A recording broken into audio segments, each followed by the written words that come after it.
Hey Ratbaggers, it's Jade today giving you a lowdown on the Valheim news, another letter from the devs, more Hervor Bloodtooth adventures, and another sneak peek at what's coming up in the winter, or the Deep North update I should say.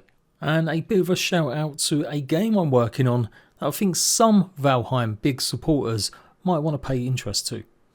So let's get straight on with the Hervor Bloodtooth clip.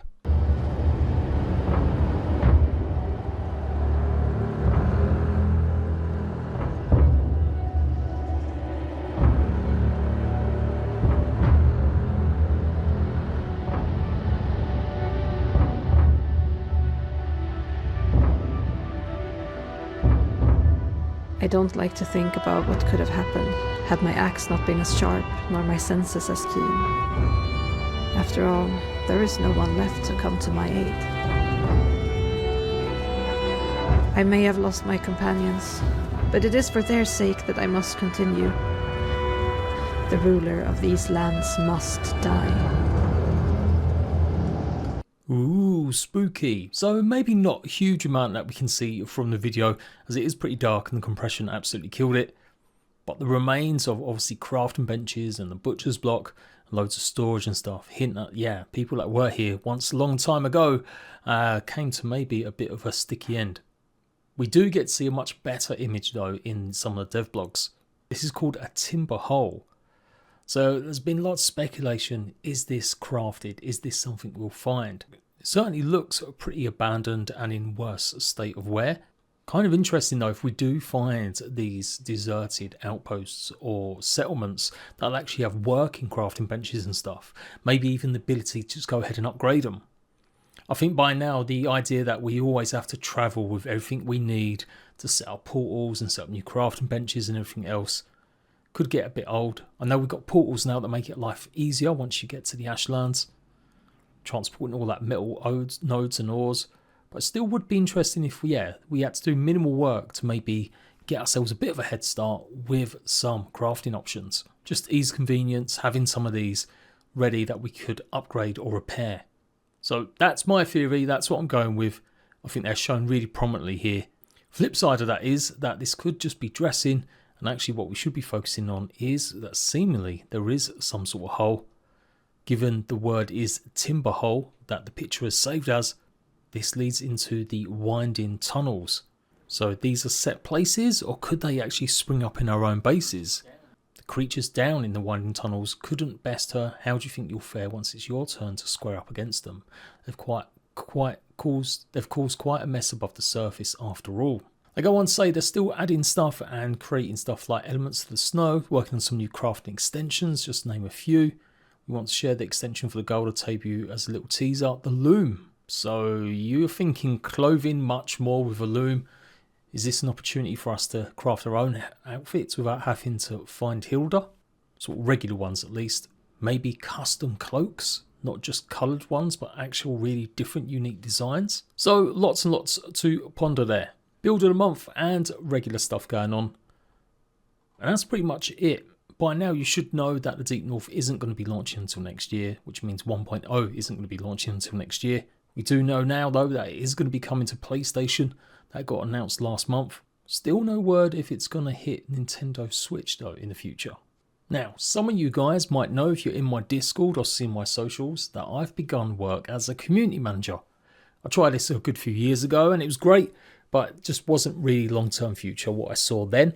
But now it's a bit different. I am working on a game and it is somewhat related to Valheim. I am the community manager and doing obviously everything else as well as I can with marketing and trying to drum up support for our spooky game that's incoming.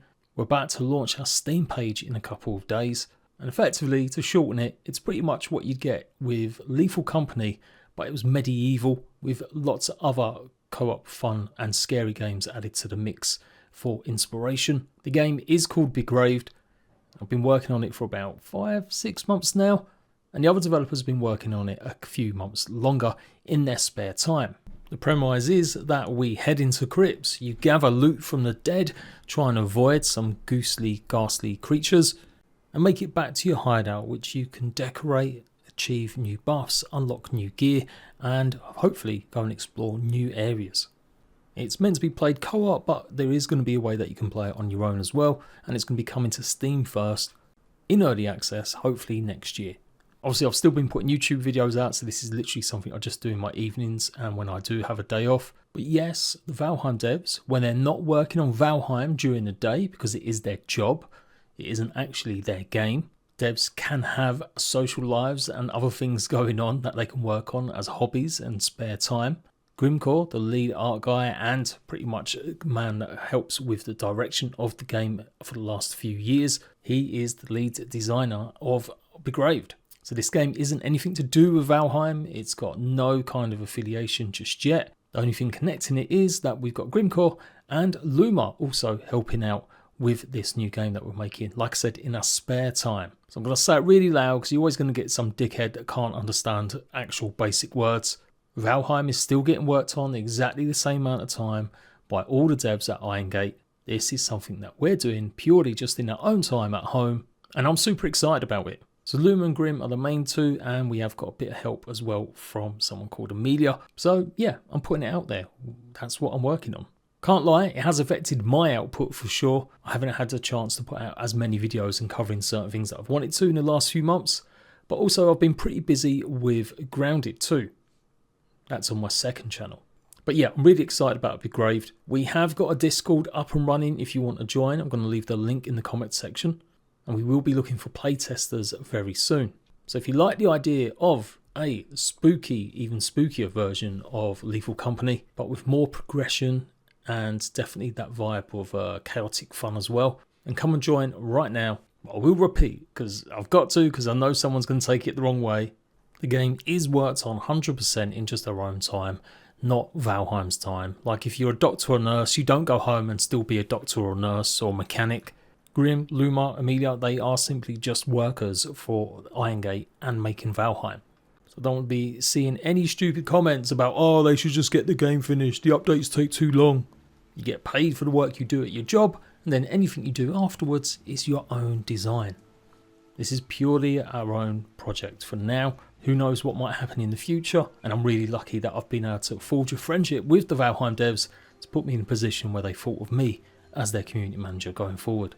So yeah, got any questions about the game, come check out the FAQs in Discord, and like I said, in a few days time we are going to be launching our Steam wishlist, which is kind of a spoiler because I haven't actually said what it was for everyone else, but hey ho, come and join. I'm sure people worked it out. Expect to see stuff about Begraved in the future from me on my own channel, and of course on our official stuff as well. I'm not stopping making videos, I'm going to be here to cover Valheim as soon as it gets to 1.0, and of course all the other games that I cover. But yeah, I am making sure that I'm dividing my time appropriately. So until next time, Ratbags, laters.